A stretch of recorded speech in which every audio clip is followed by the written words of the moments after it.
Good morning friends, welcome to my channel Rupa blog में आप सभी लोग का स्वागत है। फ्रेंड्स, सभी को दीपावली की ढेर सारी शुभकामनाएं। ऐसे दीपावली के एक दिन बाद है, आज गोवर्धन पूजा की ढेर सारी शुभकामनाएं। लेकिन इस बार दीपावली भी एक दिन बाद मतलब 2 दिन पर है और गोवर्धन पूजा भी दीपावली के एक दिन बाद होता था, लेकिन इस बार दोनों दिन हो रहा है। तो हमारे यहाँ आज है दीपावली के एक दिन बाद, तो गोवर्धन पूजा की ढेर सारी शुभकामनाएं आप सभी को। और इस दिन जो है भगवान कृष्ण की पूजा की जाती है। तो हमारे यहाँ कैसे मतलब इसको बनाया पूजा किया जाता है, क्या क्या बनाया जाता है।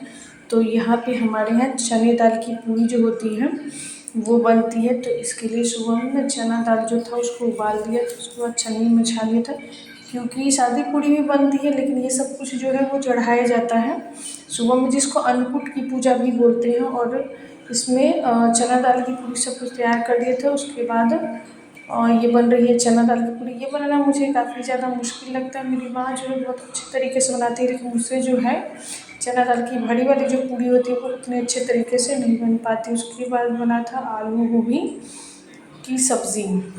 ऐसे दीपावली और गोवर्धन की पूजा के दिन सारी सब्ज़ी बनाइए, लेकिन जो ओल बोलते हैं या सूरन की सब्ज़ी बनाना काफ़ी ज़्यादा ज़रूरी होता है। तो यहाँ पे बना रही था आलू गोभी की सब्ज़ी, और सब्ज़ी मेरी बनकर तैयार हो गई थी। उसके बाद ये बना रहे थे खीर, और ये जो खीर है वो चीनी वाली बन रही है। और हमारे यहाँ 2 तरह की खीर बनती है, तो चीनी वाली खीर बनती है, गुड़ ऐसे गुड़ वाली खीर जो चढ़ाया जाता है।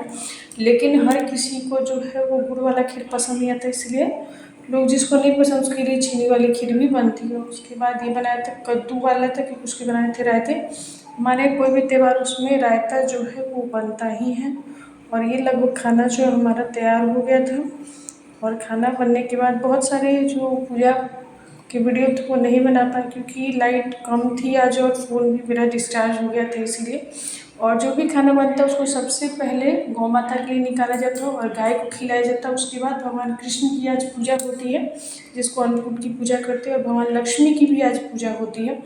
तो जैसे दीपावली के दिन पूजा करते हैं उसी तरीके से हम लोग पूजा करके चढ़ाए थे। उसके बाद ये मेरी बेटी है, और हमारे यहाँ 3 दिनों तक जो रंगोली बनती है उसको हटाया नहीं जाता, तो गिर गया तो वही देख रही थी। और दीपावली के लगभग 3-4 दिन तक जो दिए हैं वो जलाए ही जाते हैं घर में, उतने ज़्यादा नहीं, लेकिन हर जो गेट होता है उस पर 1-2 आपको दिए जलाने पड़ते हैं। और हर साल हम लोग रंगोली जो बनाते थे, लेकिन अब धीरे धीरे बच्चे थोड़े बड़े हुए हैं तो उन लोगों को भी बनाने देना चाहिए, इससे बच्चे सीखते भी हैं बनाने को जैसे भी है, लेकिन उन लोगों को बनाने आने भी चाहिए।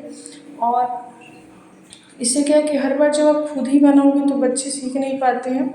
और पूरे कार्तिक महीना जो होता है, दरवाजे के मुख्य दरवाज़ा है ये सब पे दिए जो जलाने पड़ते हैं। हमारे यहाँ पूरे कार्तिक महीना जब से शुरू होता है, सब दीपावली हो उससे पहले भी दिए जलते। उसके बाद यहाँ बनाई थी गुड़ वाली खीर, जब शादी वाली खीर बन गई थी उसके बाद गुड़ वाली खीर। और ऐसा माना जाता है कि पूरे कार्तिक महीना ही घी के दिए जलाएं, या फिर नहीं तो आप सरसों तेल का दिए जलाएं, लेकिन रोज़ जो है वो जलाना पड़ता है। कहीं कहीं लोग कल भी जो है गोवर्धन पूजा मना रहे हैं, लेकिन हमारे यहाँ आज है। और उसके बाद ये तो गुड़ वाला थोड़ा सा रिस्क इसलिए होता है कि अगर आप सही तरीके से नहीं बनाएंगे तो ये जो खीर होता है वो फट जाता है।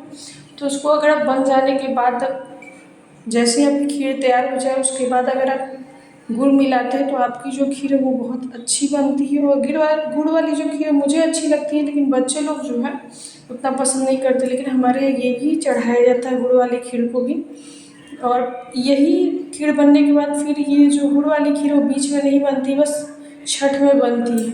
और उसके बाद हम लोग आ गए थे मंदिर, और मंदिर में इस बार जो है माँ लक्ष्मी की जो मूर्ति नहीं बैठी है, काली जी की मूर्ति इस बार बैठाया गया हमारे जो मोहल्ले में मंदिर है वहाँ पर, जिसमें भगवान शिव जो है उनके ऊपर जो है माता काली जो है खड़ी है। और हर बार यहाँ पे ना लक्ष्मी जी की प्रतिमा बैठाई जाती थी, और दीपावली के दिन से ही उसके बाद तक ये 3-4 दिन तक मूर्ति जो है वो रहती है। लेकिन इस बार जो है माँ काली की मूर्ति बनाई गई है। तो वहाँ आने के बाद फिर हमारे यहाँ बनता है ये सूरन, जिसको बोलते हैं ओल, उसकी सब्जी। इसको दीपावली और गोवर्धन पूजा में बनाया जाता है, इसको काफ़ी शुभ माना जाता है उनको।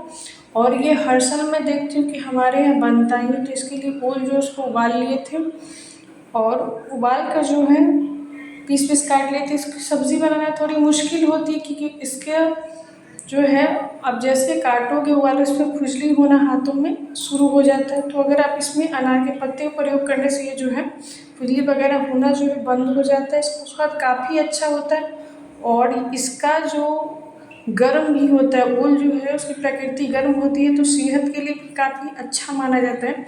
क्योंकि अब जो सर्दियाँ शुरू हो गई है, तो अगर सेहत की दृष्टि से भी देखें तो ओल अच्छा और इसको काफ़ी शुभ भी माना जाता है, इसलिए त्योहार में बनाया जाता है। और ये बनकर तैयार हो गई थी हमारी ओल की सब्ज़ी।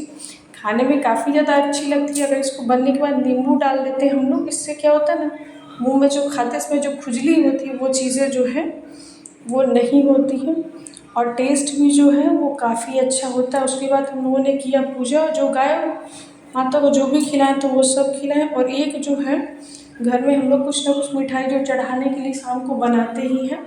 तो सारी मिठाइयों में जो है मैं गुलाब जामुन ये सब बनाती, काजू वाली जो मिठाई है वो मैंने काजू कतली कभी ट्राई नहीं की थी, लेकिन मेरी बहन बनाई थी और उसमें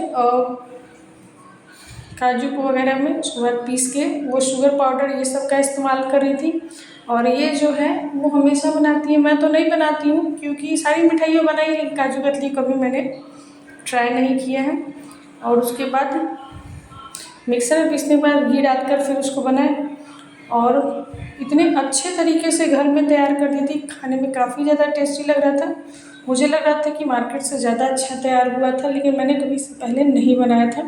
और ये रात के समय हो गया था और हमारा जुमाना कुछ ऐसा दिख रहा था और सारे दिए हमने पानी में डाल दिए थे, क्योंकि उसके बाद निकालेंगे और पूरे कार्तिक महीने जलाना पड़ता है।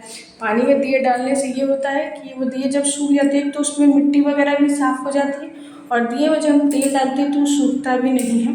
इसलिए सारे दिए को फिर से जो बच गए थे दीपावली उन सबको पानी डालने के बाद फिर उसको और क्या बोलते हैं उसको पलट देना चाहिए। इससे क्या दिए सूख भी जाते हैं। पूरे महीने जब दिए जलाएंगे तो अच्छे से जलते हैं। ब्लॉग आपको कैसा लगा कमेंट्स करके ज़रूर बताइए। चैनल पर नए हो तो चैनल